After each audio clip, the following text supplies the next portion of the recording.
Hello, and welcome back once again to the Inquisitor podcast with me, Marcus Kauke. Today, my guest is Usman Sheikh.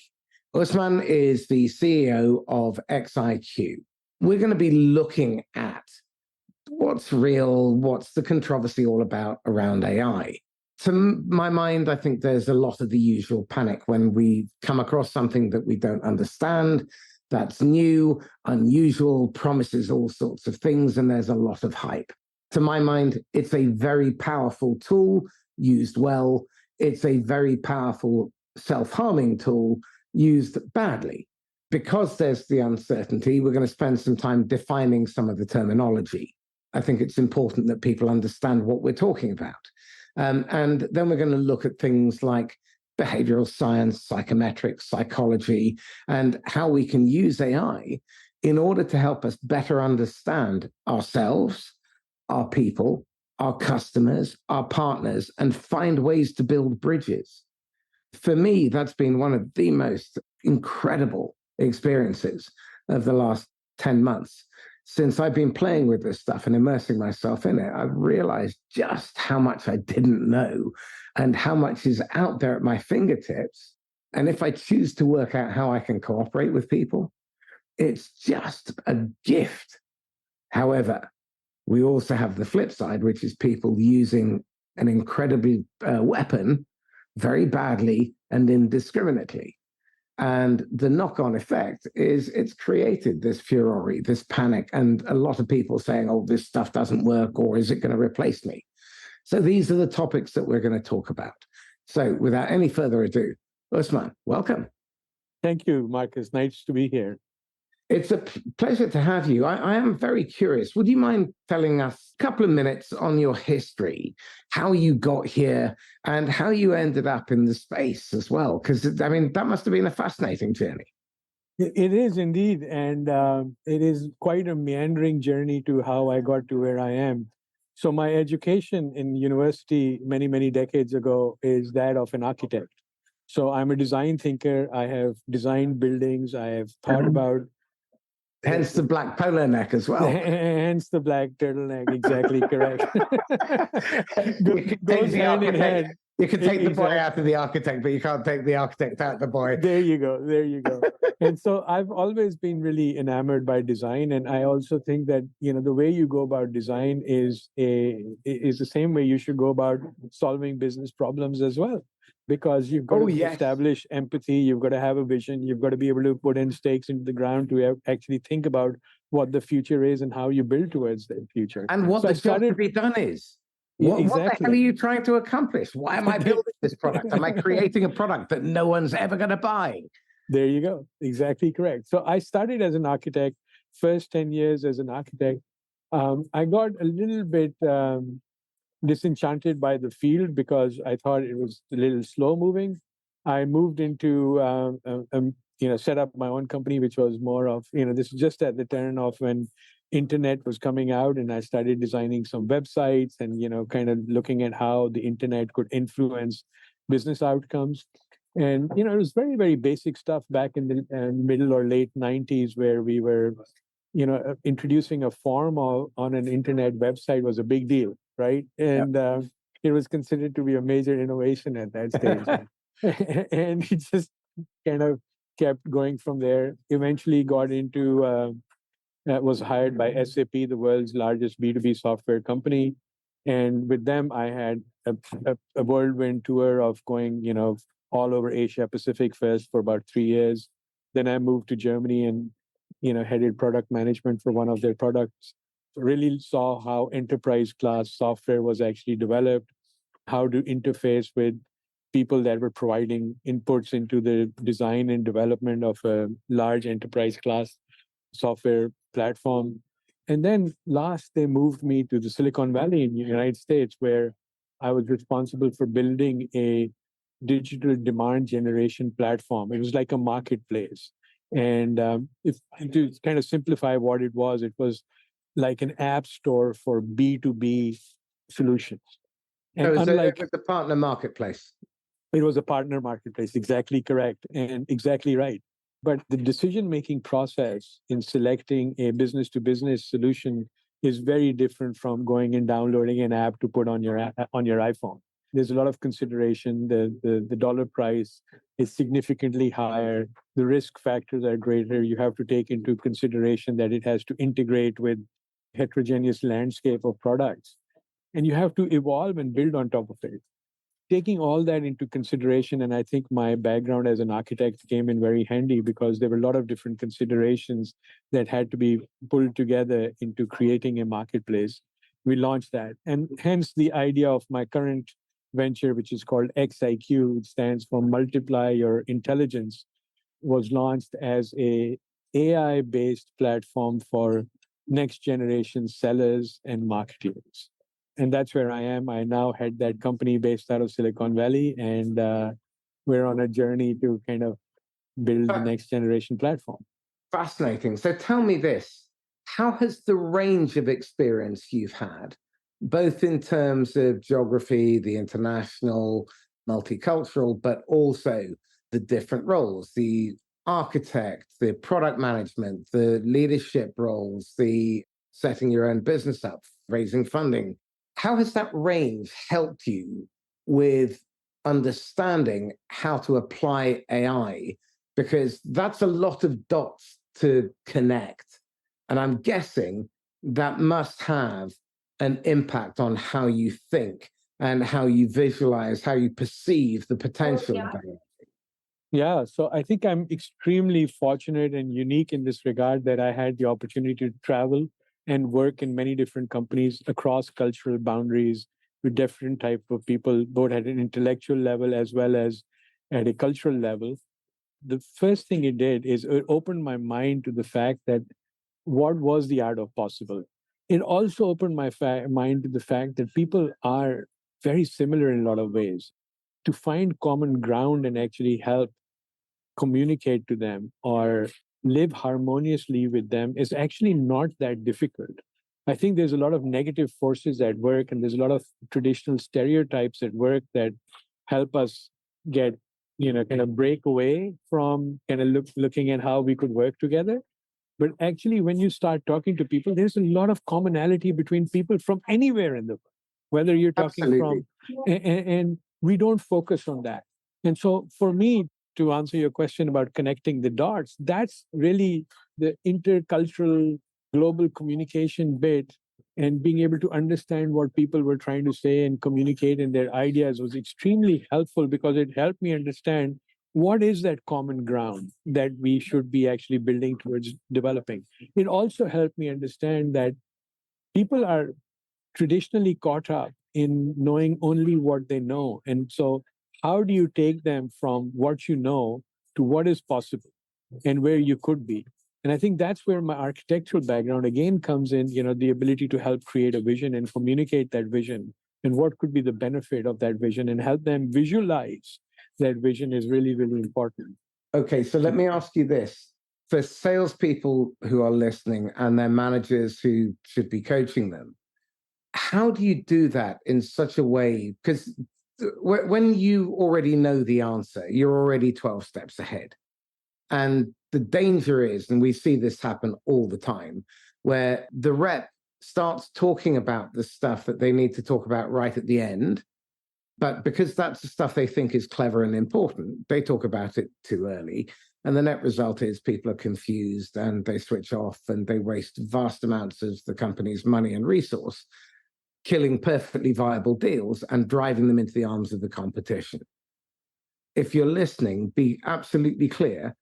If you talk about your product early in the sales cycle, if your intent coming into the sale is to close the meeting, close the sale, get the commission, make President's Club, you're coming with selfish intent. I warn you now, you are not clever enough, no matter how clever you think you are or how entitled you are not clever enough to beat everyone's limbic system, which hasn't really changed for the last 250,000 years and has 3 billion years of life programming into it. Don't be so bloody arrogant as to think you can. Use that system to your advantage by enlisting it and not frightening it into panicking, because you're triggering any uncertainty at all causes the brain to default to the worst case scenario. Remember that. Now, Usman, I would love your take on that. Yeah, so fully agree. So I think one of the common philosophies in selling and marketing is to create the FUD factor, the fear, uncertainty, and doom scenarios. Yeah. And I think those are very, very counterproductive, because we are living at a time, probably in human history, which has the greatest appreciation and belief in the possibilities in the future of what can be done, right? We've pretty much in the last 10, 20 years changed the paradigms entirely, right? Across the board, in terms of computing, in terms of intelligence now, right? In terms of us being able to analyze, not us, but tools that can help us analyze data. So art of the possible is really, really big. So I think two things that that sellers need to take into consideration is that now is the time to help your prospects understand what does the future hold for them. How can they really gain? Don't look at again that fear factor, right? Don't start selling fear.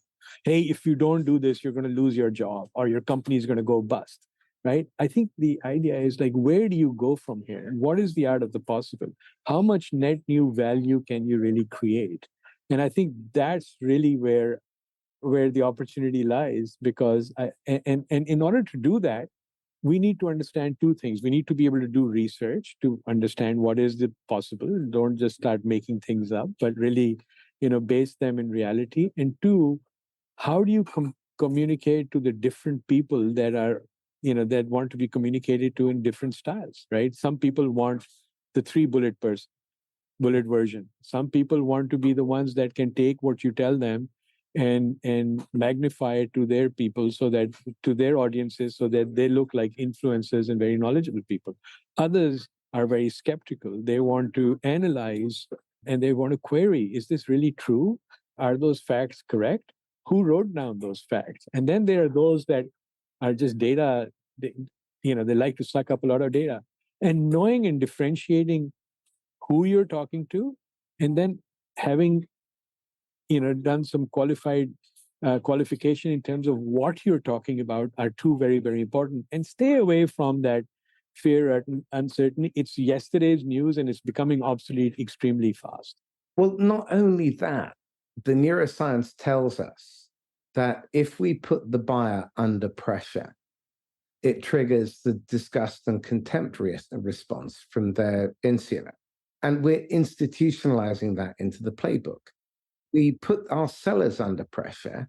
And when we put them under the kind of pressure that we typically see in sales organizations, where their survival is threatened, their livelihood is threatened, where they feel insecure, their prefrontal cortex switches off. The one thing we really, really need our salespeople to have switched on, so that they're not reacting and giving away margin, that they're not saying things they shouldn't. They're not like a rabbit in the headlights, paralyzed when they're under pressure. Because the problem is that almost every training program is a waste of money. Because until the person actually applies the new behavior in the field in front of the customer and it improves their performance, it has failed. And training people to remember the stuff and complete a program is not the same as them appropriating that skill and turning it into something that they use permanently. Yeah. I mean, and again, it's quantity versus quality. That pressure that sales leaders are creating on their salespeople, and as a result, there's a lot of garbage that's going out, is that they are forcing them to go out and do things in terms of volume. Our mindset, our go-to-market strategies are driven around volume now, and we have veered away from volume. We are again entering. We now have the tool sets to really do quality versus quantity, and we can do quality at a very cheap clip versus investing a lot of time, a lot of money, doing a lot of research. we now have the answers coming to us. So, a lot of fear, Marcus, that is now being created around generative AI, that you're going to get a lot of spam. I think, yes, in the hands of the wrong people, you are going to get a lot of spam, but that's not how it's meant to work. The way we are, for example, applying it is that we do the research factor, which every seller should do prior to entering into a game, is very important. But the time to do that and the quality of the output has improved a lot. The time has reduced, the quality has improved. Use that to really secure a relationship. I didn't say a lead.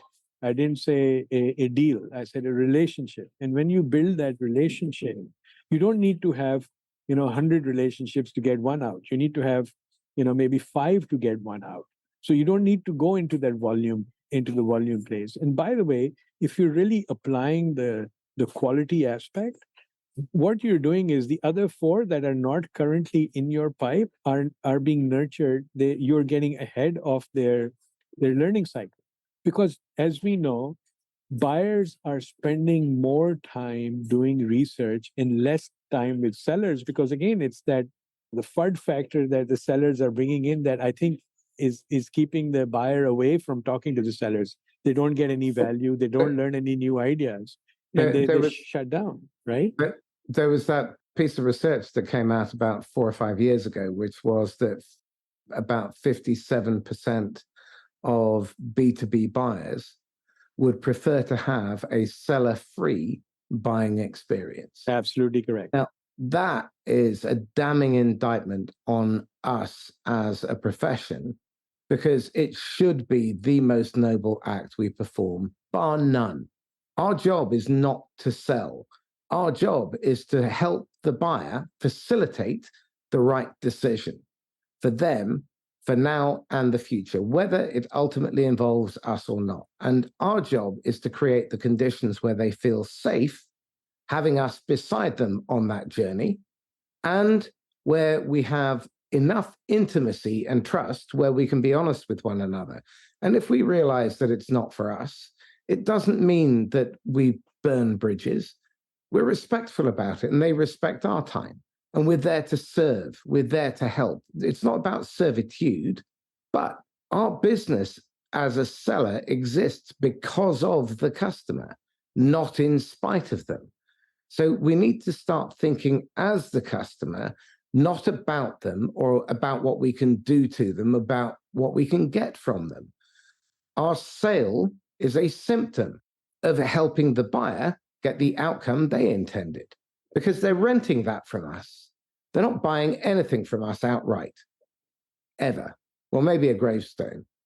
Yeah, I'll tell you, you bring up a really interesting point. So the car buying experience is an extremely painful experience, right? And I dread going to the car dealer to look at the car, to spend literally a whole day with this guy that I have no desire to be with, answering very, very moronic questions. And, it's kind of demeaning, actually, when you go into, you're the one who's spending the money and you're feeling really belittled at the end of the experience. But recently, and I think there's a lot to be learned, I ended up buying an electronic vehicle. And the whole process was seller free. It was very autonomous. I could go in.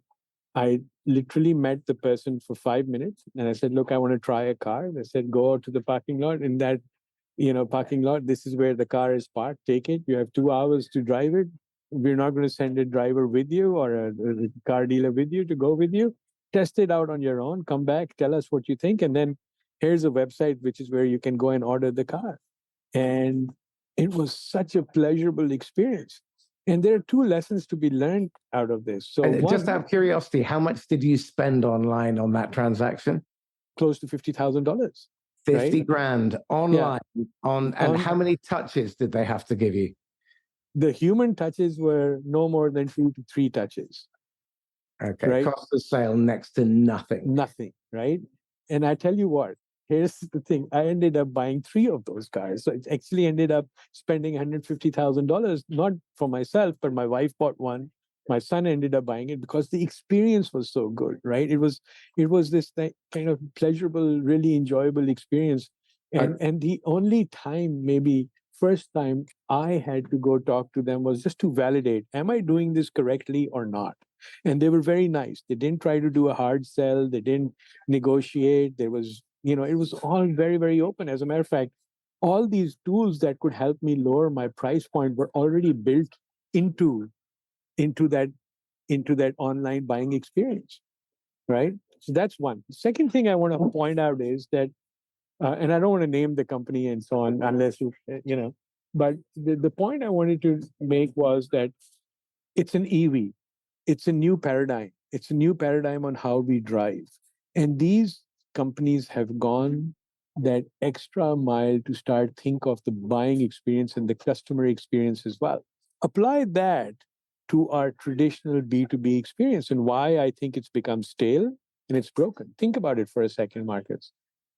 We pass the customer in a B2B experience through about 5 to 6 different individuals. You have the marketing people writing out content and sending it to them. This is at the very top, demand generation. And by the way, maybe a very futile exercise in the first place, because as we now know, buyers are spending a lot more time doing their own research. So if we need to get mind share with those buyers earlier on in their decision making cycle, it's not through marketing material. It's by being thought leaders. It's by publishing content and really coming up with that innovation and being somewhat of futurists, where we're talking about the art of possible, right? So that's one thing. So first it's the marketeer.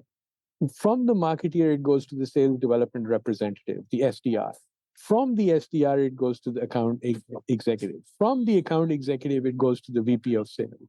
From the VP of sales, it goes to the procurement person, and then the legal person, and then the IT person, and so on, that need to actually talk to them. So we're doing a lot of injustice. We're not streamlining the customer's experience. We're interjecting what's easy for us. Hey, is this person really qualified? Right? So let's send the SDR to qualify them.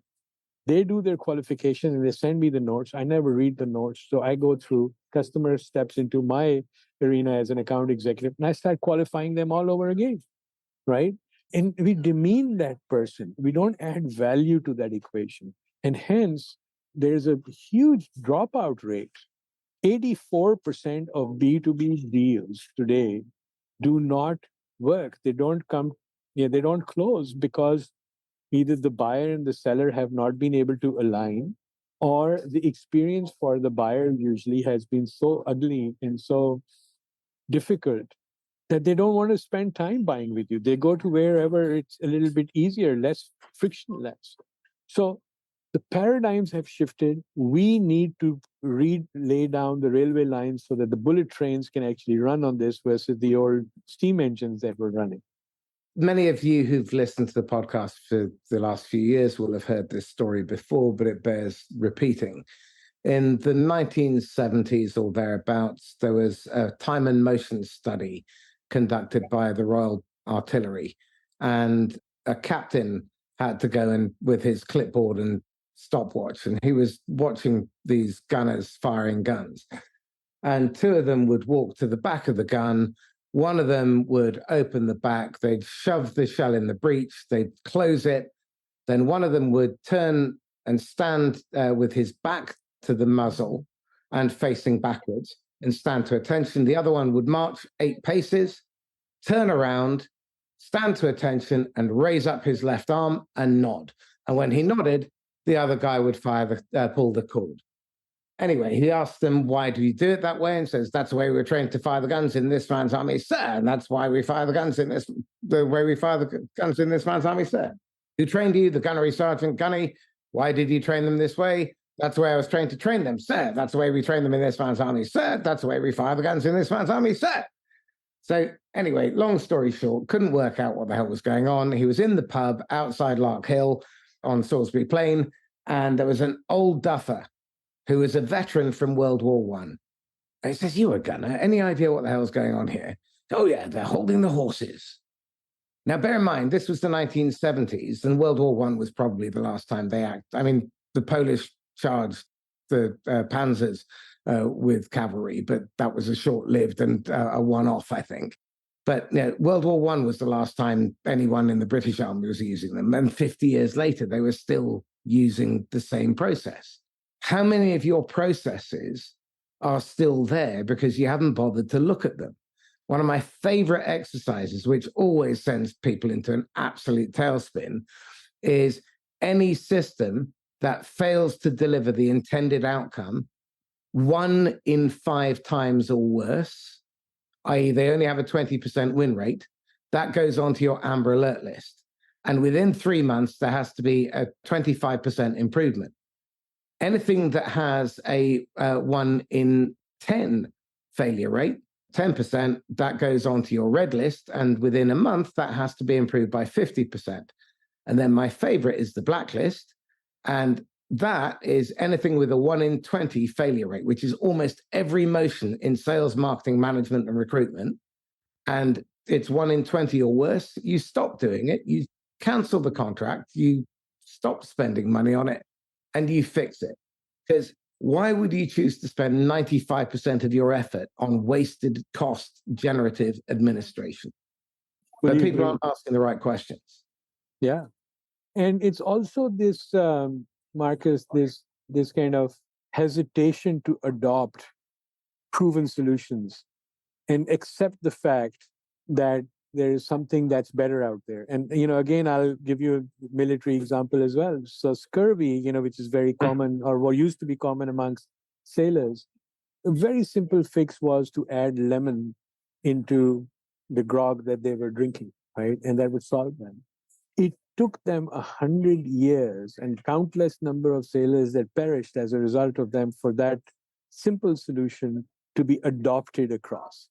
And once it did, the Royal Navy became a very powerful force and eventually pretty much conquered the whole world, right? And colonialized the whole world as a result of that. And so it's the adoption of innovation that is also very important. And we're living in a time when the paradigm has shifted and we need to really start thinking about what we've been doing, what we've been investing in the past, the fragmented sales landscape, how we sell, the number of people, the roles that we pass the buyer through, and the technology the fragmented technology that we offer to the seller. They're using on average 12 to 16 different solutions. An average seller is spending less than 28% of their time in actual sales related activities. Right? And how much of that time is spent actually in front of the customer? Less than 5%. Okay. So I think the challenge here, Usman, is that we're looking at the wrong end of the problem. What if we don't create any of that noise, any of that friction, any of that work in the first place? What if we started with the customer's intended outcome and worked backwards from that, and we mapped our journey to align with them achieving that outcome?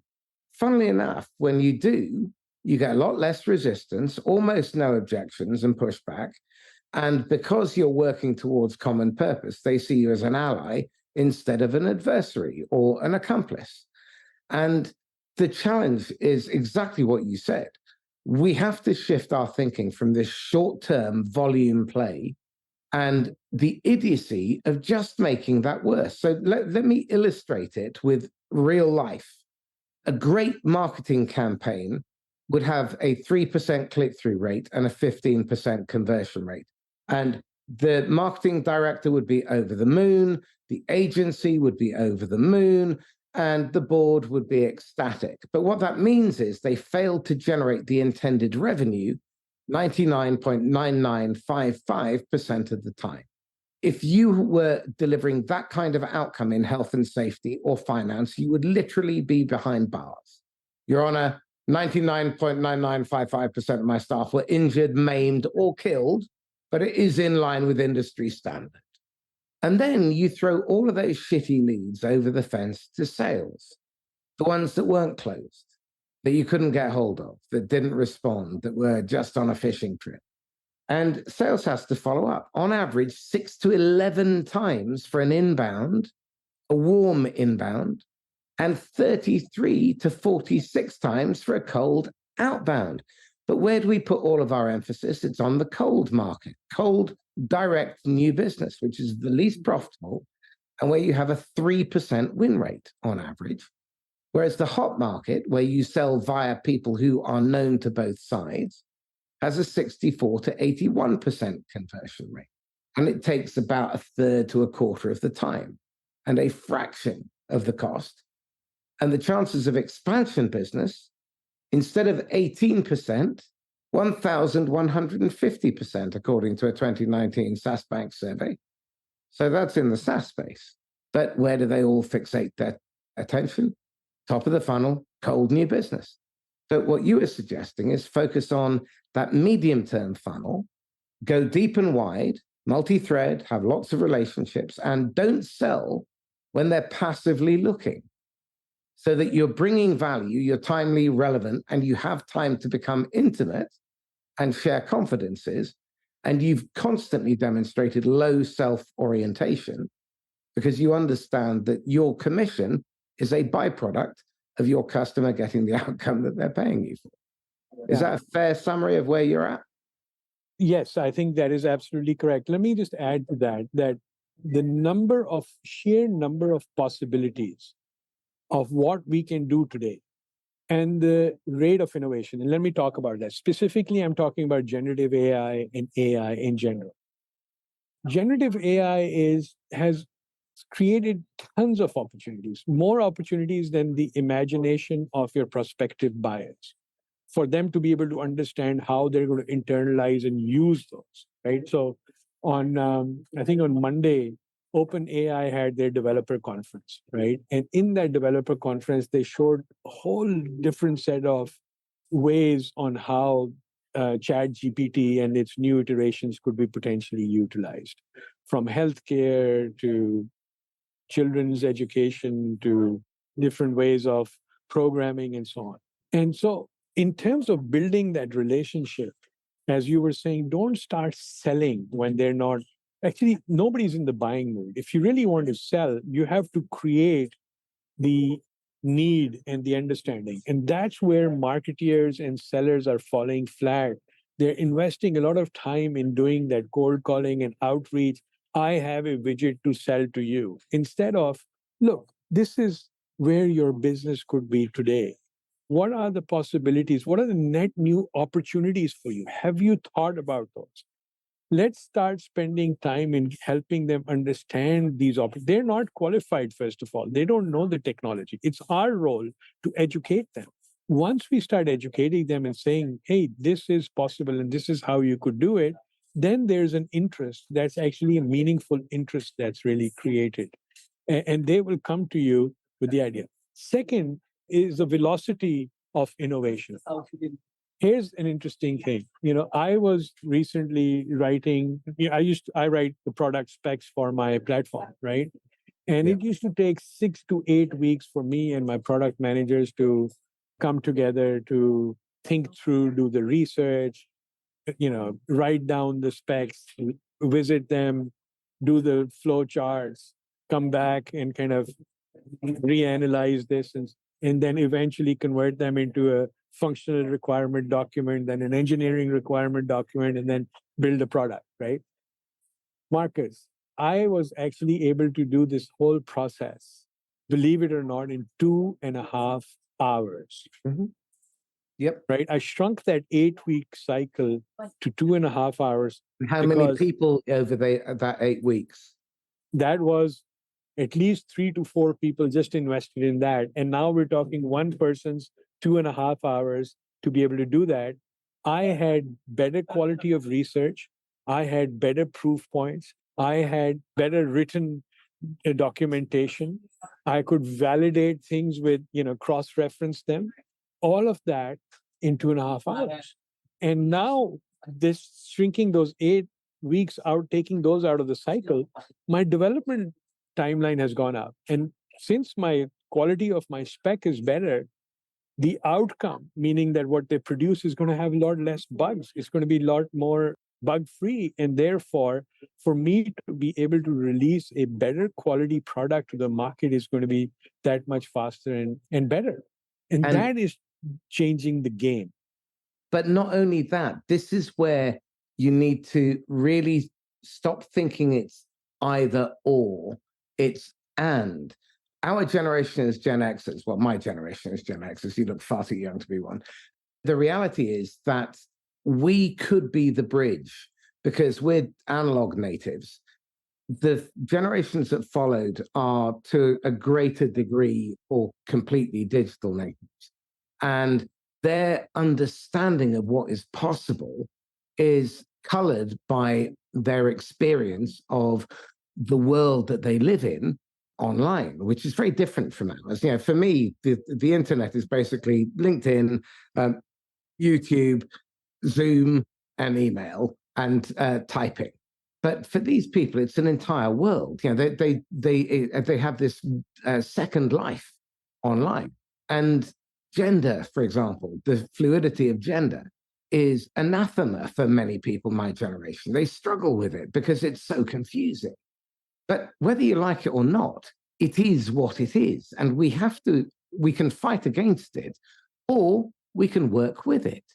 And this is where the AI has been incredibly helpful for me, because as a thought partner, it is magnificent if you ask it the right questions. If you ask it crappy questions, it'll go off and find you the drudge that was the 11% of the internet when ChatGPT was launched. Okay?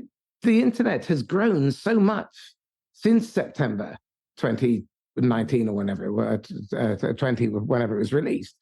2022, last year. 22, yeah.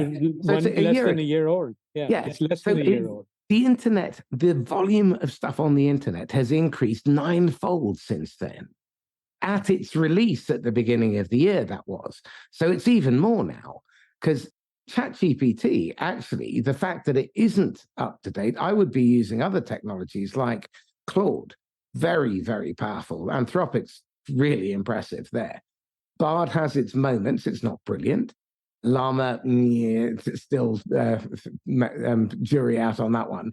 But it's really interesting. If you play with the same query in the different language models, you get some very different responses. Some of them are very predictable. ChatGPT language model seems to spit out language that sounds like all the stuff you're being spammed with. So what I'm fascinated by is how you're using it as your thought partner, as a creative partner, in order to help you be better as a CEO, not just for the technical, but as a human being, as a manager of human beings.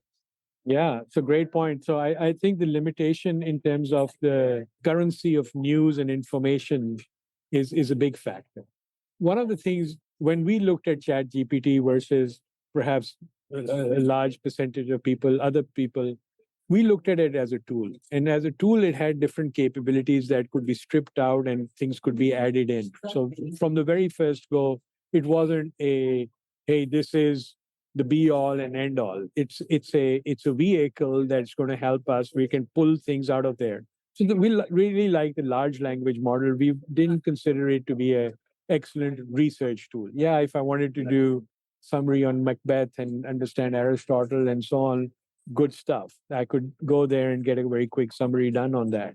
But in terms of what I needed to do for my own work, it wasn't really helpful for me. So what we did is we stripped out the large language model, and now they give you the API to do that.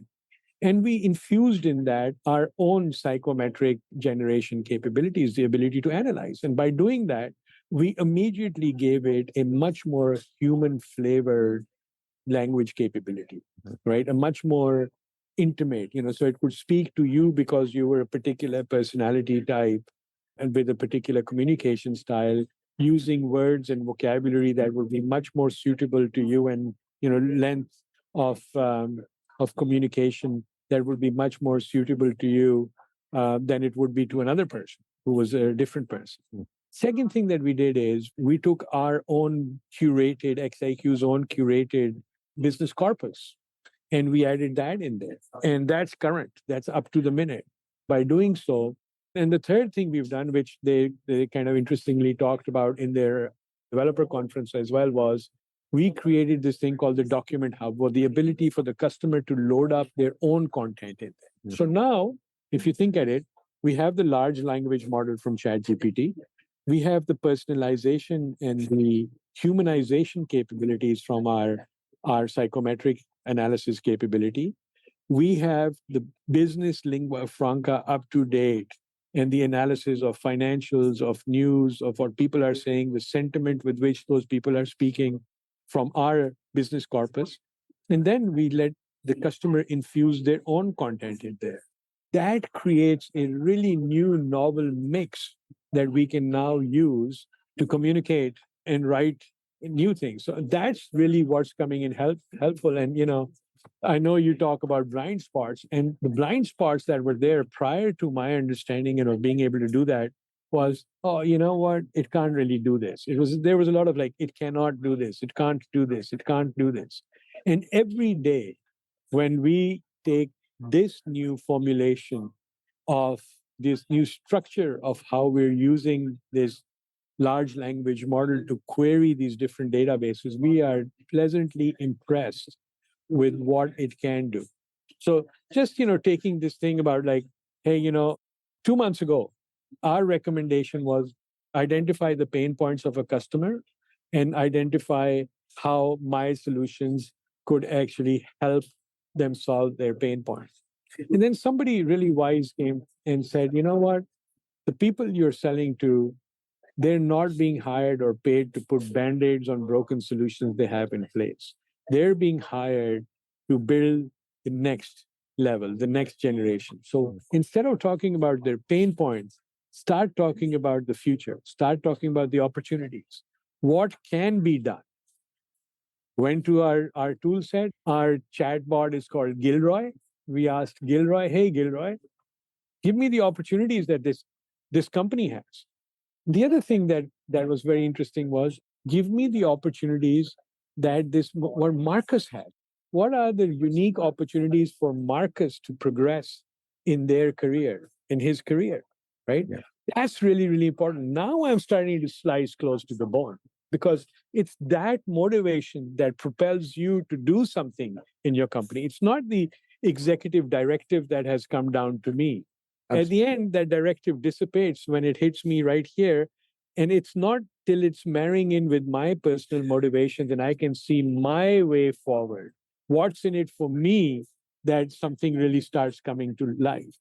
This is a big realization that I want to bring to your audience.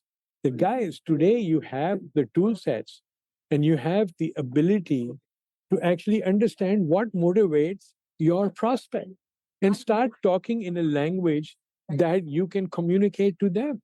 I'd go even further. One of the things that we've been doing, which has been quite a lot of fun, has been using it as a research tool for people who want to headhunt their next boss or who are trying to get in front of people who are impossible to get hold of.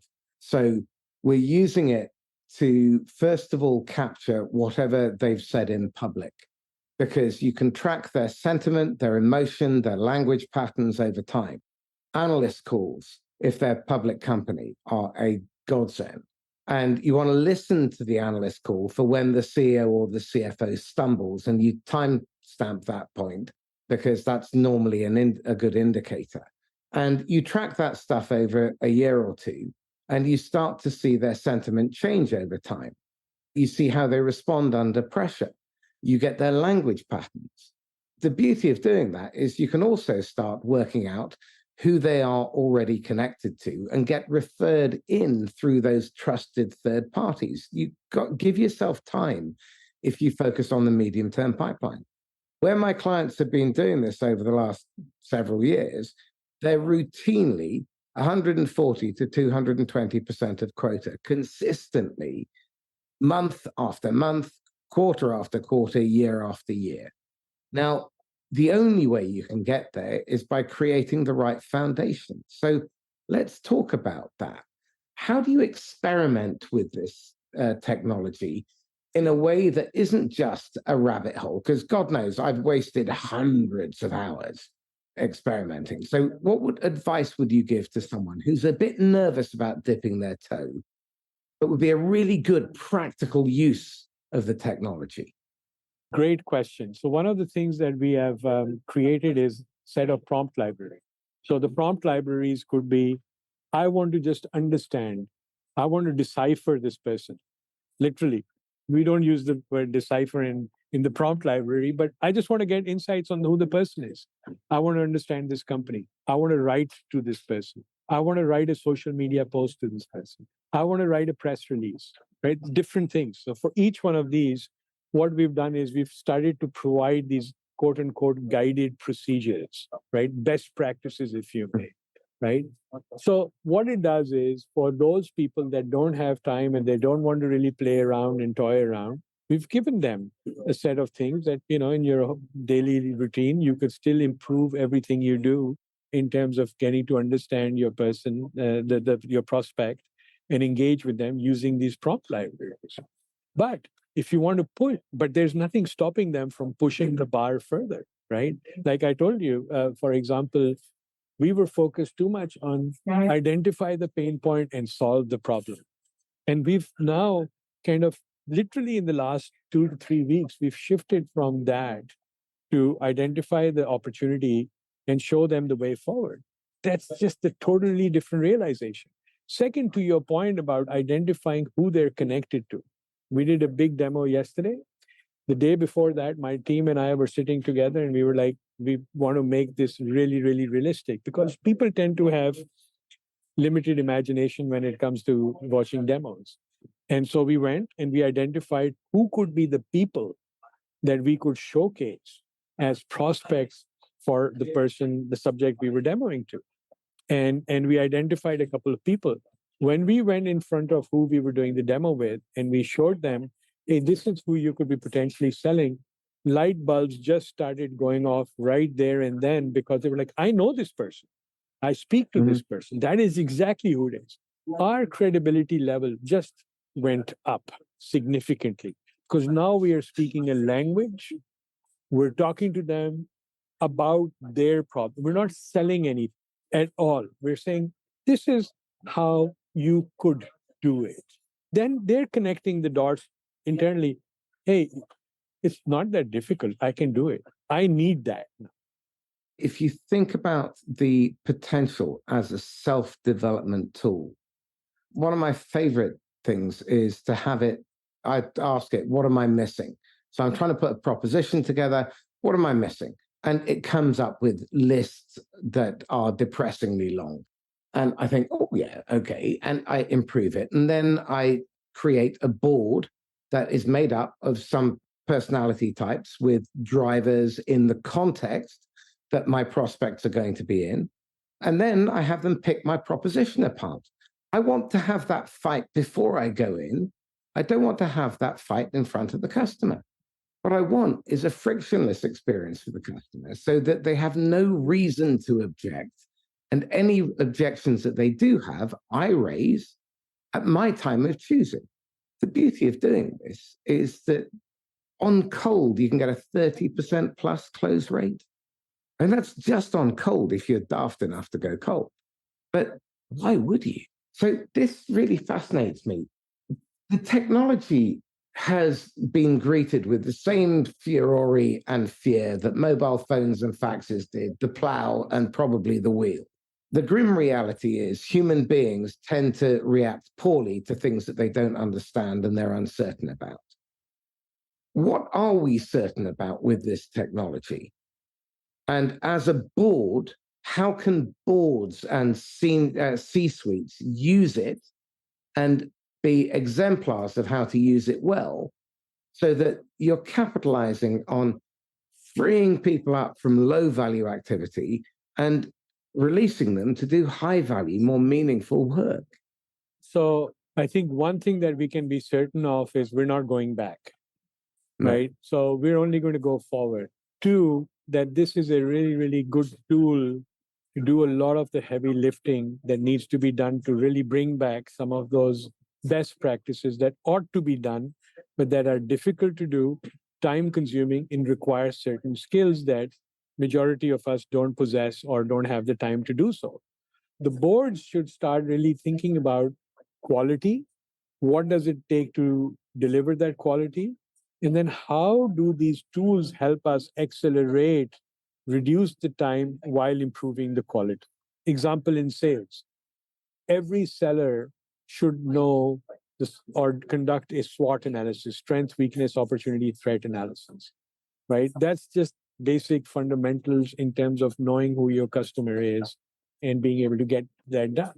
However, to your point, 99.55% of the sellers, either they don't know how to do it, don't have time to do it, or have teams that do it for them. And by the time that comes to them, it's already obsolete information. And also, it's fairly rigorous. I need to spend time reading it, which I don't have anyway. So forget it, right? So our platform, for example, will give you out of the box a month-old SWOT analysis. Every month it gets refreshed. It's up to date, tells you what the strength, weakness, opportunity, threats are, and it can be incorporated by Gilroy in writing a response for you, right? So the best practice is now being brought into a daily practice. It is part of what is, and so imagine the quality that it can improve. Second is that as sellers, we have been trained, coached, and I don't know how successfully. I don't want to I fear in suggesting how successfully we've been trained and coached in identifying who the person is that's sitting across the table from you. And you've heard about methodologies like Challenger methodology and so on. And people come in and there's coaches for Challenger and they train sales teams. And the moment they're in the room, everybody knows who's a challenger, who's a mobilizer, who's this, who's that. But they all forget to use it when they're in front of the customer. Right. But the moment that coach walks out, the domain expertise also walks out. It's not retained.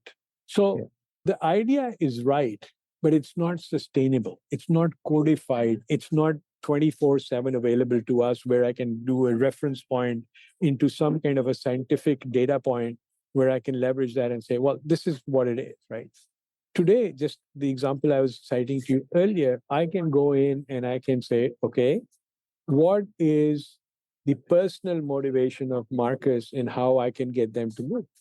And therein is another quality piece that I've added into the equation of my sales outreach or my sales engagement lifecycle that was not there before.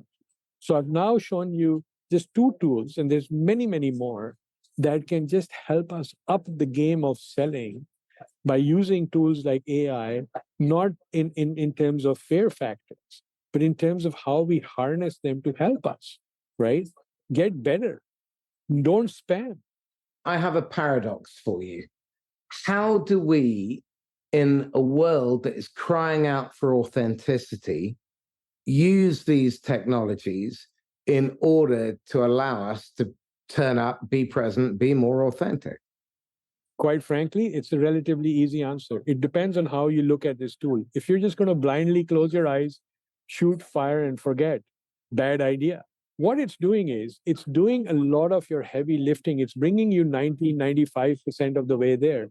You've still got to add your own element. Now, the point is, look, when I talk to sales leaders, what do they tell me? They say sales has become very difficult. Why? On the one hand, I have to wear a data scientist hat because there's so many data points in the sales cycle that I need to analyze. So I'm like this mathematical, analytical mindset.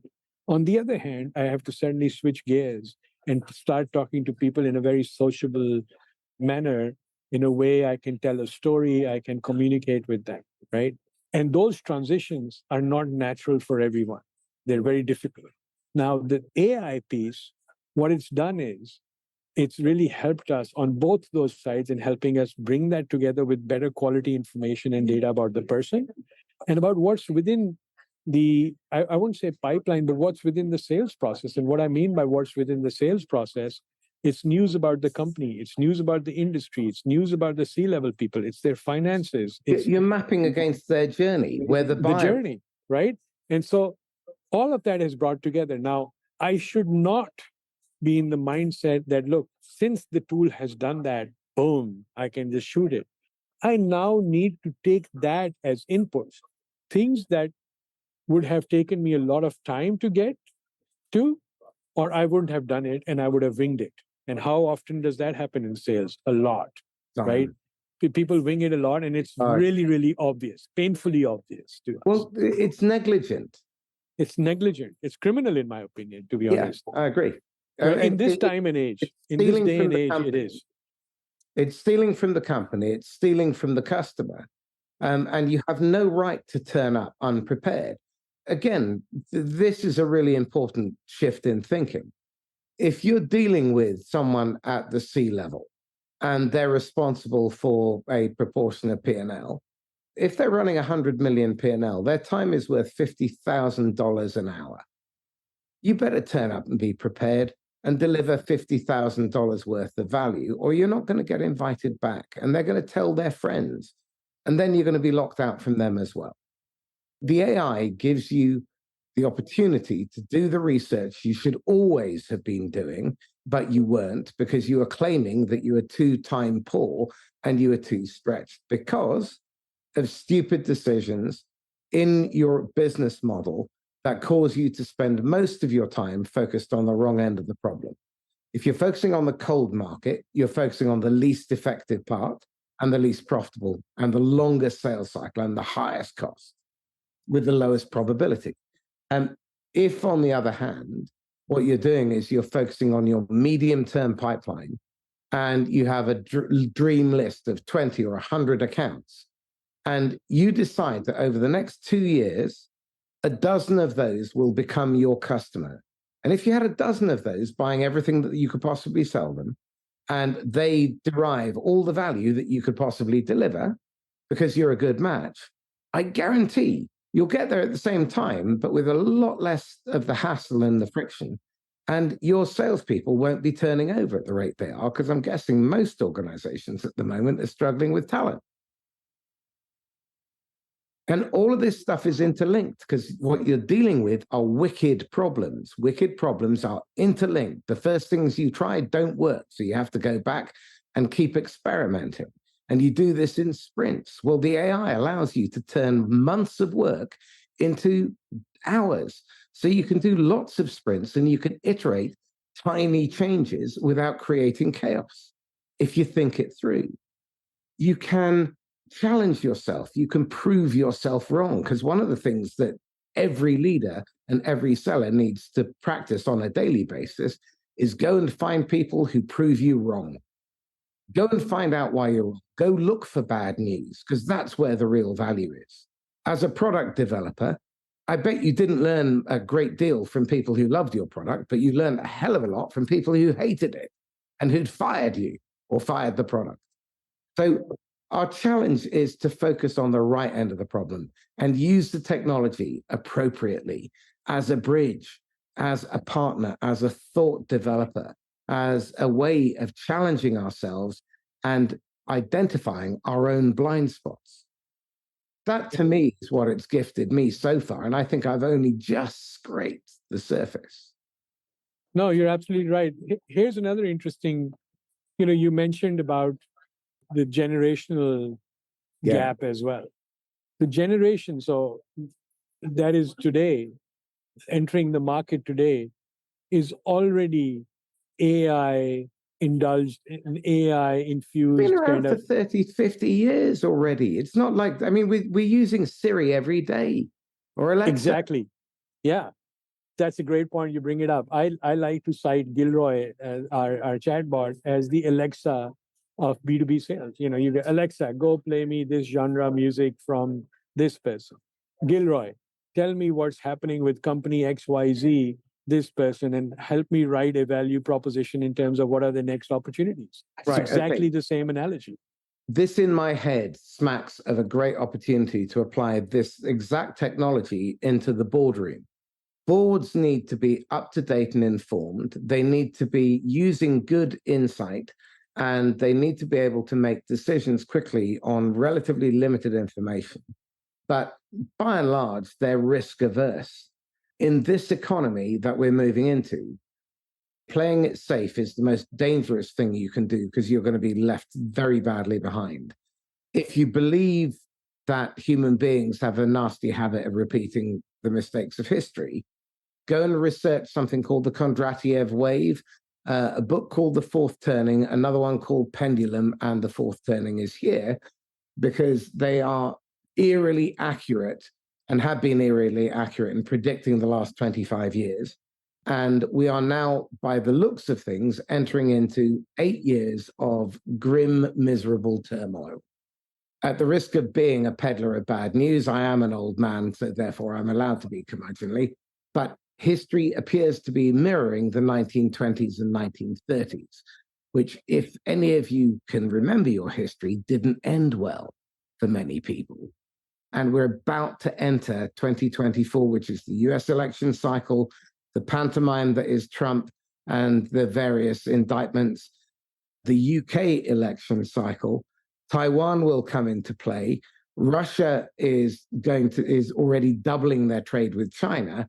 And it really is the end of the Soviet Union, because Putin has basically played his hand. Odds are something horrible is going to happen there. If not, it'll be the Middle East, and if not, Taiwan. So America's going to have its hands full, and that is the climate of massive uncertainty. So the question I'm going to leave all of you with is this: what are you doing to prepare for what's to come? Because you're going to be selling into, let's hope I'm wrong, but prepare for the worst. A lot of people will be disrupted. Even if it doesn't end up in war, there will be an awful lot of bad actors playing around on the internet upon which we depend. AI, deep fakes, we don't really know who's who. We've got all this confusion. Over in the States, you now have the very real probability that the speaker will not endorse the opponent who gets elected when they lose. And that's a tinderbox waiting to happen. And to my mind, we're going through a period of enormous uncertainty and upheaval after having gone through the pandemic, then other previous worst Great Recession is still fresh in many of our memories. So we've spent a decade or so living high on the hog when money was free, believing that we were capable of selling, whereas in fact, we were lucky and it was about the timing, and people bought nice to haves. Now they don't. So you better be bloody certain when you show up that your hypothesis is going to capture their attention, because otherwise you're not even going to get a look in. And if you do get a toe in the door, that'll be it, because 7 out of 8 first meetings do not result in a second from the data I've seen. Has your data shown anything different? No, in terms of 7 out of 8 meetings resulting in... No, 7 out of 8 first meetings do not result in a second meeting, because they don't get invited back because they weren't timely, they weren't relevant, or they weren't valuable. No, I fully agree with that. I totally agree with that number. I think that that's exactly how things are. And we need to your point, right, we need to be able to thread that needle very carefully, because, and if we're not prepared to do that. Now, the good news on that is that we definitely have a lot of fresh new data points and perspective that help us do that, but we still need to do the work and we need to think through it. We cannot just leave it to the same old bad habits. I think, as you were saying, selling has really not changed that much. I mean, the principles of selling have not changed. People buy from people they like, people they trust. I think those factors, but where you go to find those people, where you go to influence those people has drastically changed. How you prepare, personalization has become a very, very big factor and differentiator, right? As you were saying, if you haven't done your research and if you haven't gotten ready for the person you're going to talk to, that's just stealing from the company, as you were saying, right? But again, the definition of what personalization is really problematic, because what most people is they change the name, and that's do the same thing. Yeah. That's not.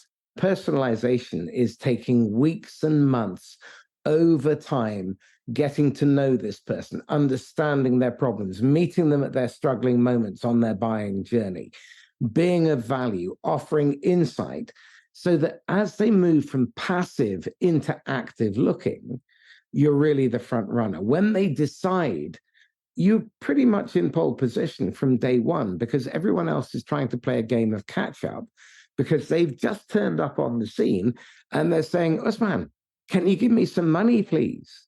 Instead of understanding the interconnected nature of their problem. Because I might be selling them a CRM system, but the reality is that no one buys a CRM because they want a CRM. I need to understand what the job it is that they're trying to get done by buying the CRM. Is it to help salespeople sell more often to more people for more money, more predictably? Or is it an audit tool for leadership to have the illusion of control, which is what most people buy CRM for? Because you don't see salespeople putting good data in. If they thought it was useful, they would. But over 80% of the data in CRM is crap. Now, you're making the most important fundamental decisions about the business, its future, the forecast, on 20% accurate information, which may or may not be complete. That, to me, smacks of idiocy, and it's negligent and incompetent. So, Howard, sorry, I know you'll tell me off for kicking people when they're down, but they deserve it.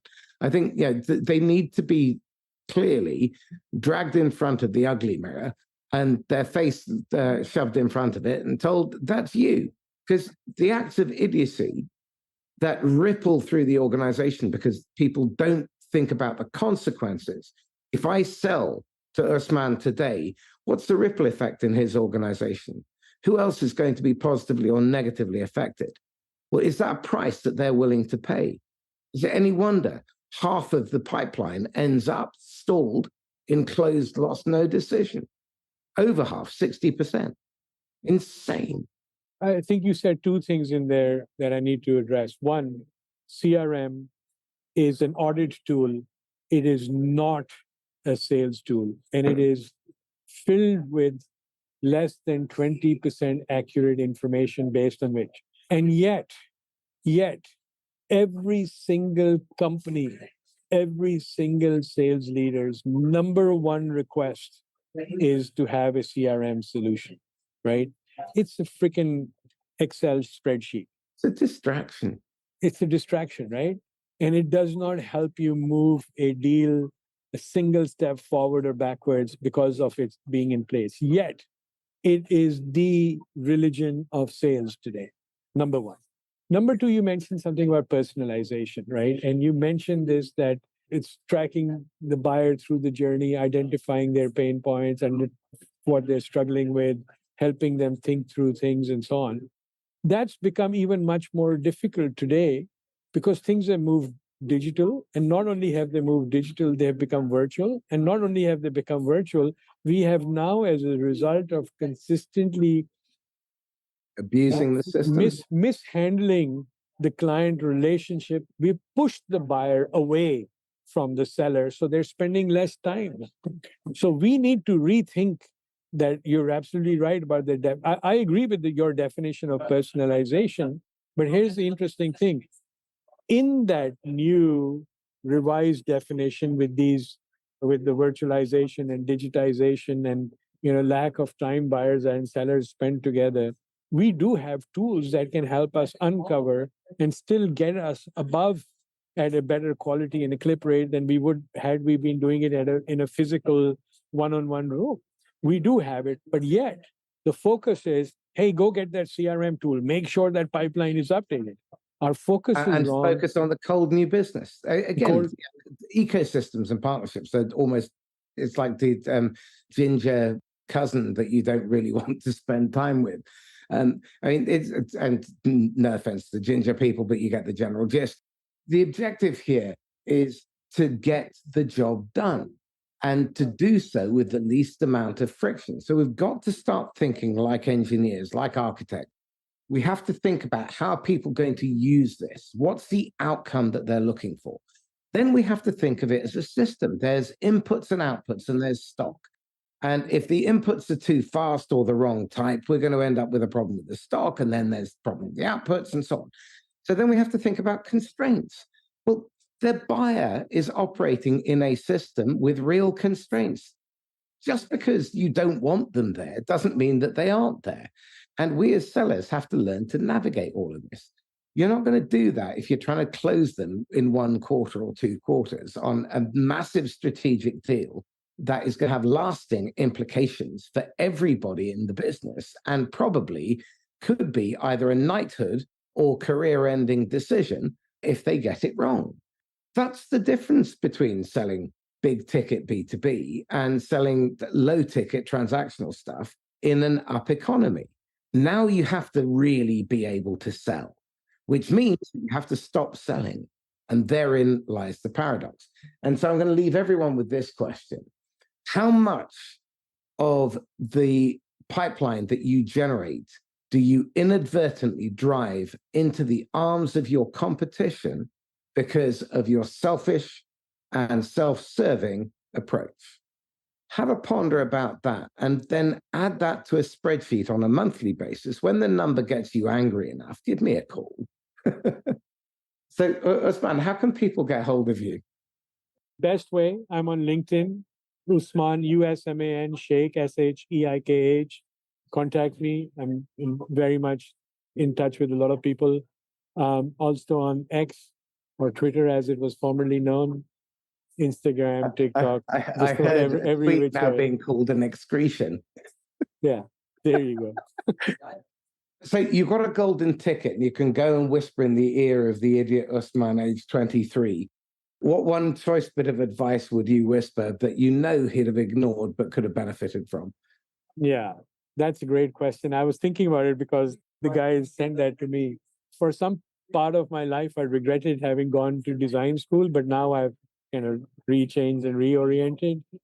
I wish I could have done what I'm doing today a little bit earlier in my life. 10, 15 years earlier would have been a lot of fun. Right. Still is fun, by the way. But right. Okay. Because that's not really advising him. So let me ask you this. For him to recognize that opportunity, what would he have to have understood or seen differently? Yeah. That understanding people and then being able to think in terms of stop selling. That's what I would have done. Stop selling and start thinking about how you can actually help them. That's what I would have told. I've spent a lot of time in trying to convince people and maybe overselling, and I would have stayed away from that. And now, in hindsight, it's more about building that relationship. It's taking the time. It's adding that value versus trying to be transactional and trying to convince and arm twist them into doing certain things. I think that's a good place to stop. Usman Sheikh, thank you. Thank you, sir. Appreciate that. So this is Marcus Kauke signing off once again from the Inquisitor podcast. If you've enjoyed this, then please like, comment, share, and subscribe. And the fact we didn't do the definitions is entirely my fault, sorry.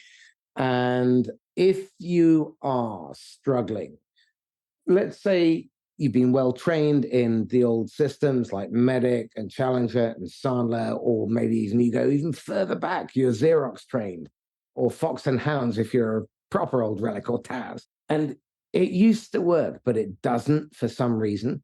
The context has changed, but you haven't quite been able to adapt. In the blurb is a link to my sales aptitude test. It'll take you 10 minutes, and I'll give you 30 minutes, and we'll brainstorm how you can get around this in the next 30 days, something that you can break the back of, that you can advance. I'm not going to pitch you coaching. If you want to talk about coaching, you're very welcome to do so. I'd love to have that chat. But I'm not going to sell it to you. You can buy it. In the meantime, stay safe and happy selling. Bye-bye.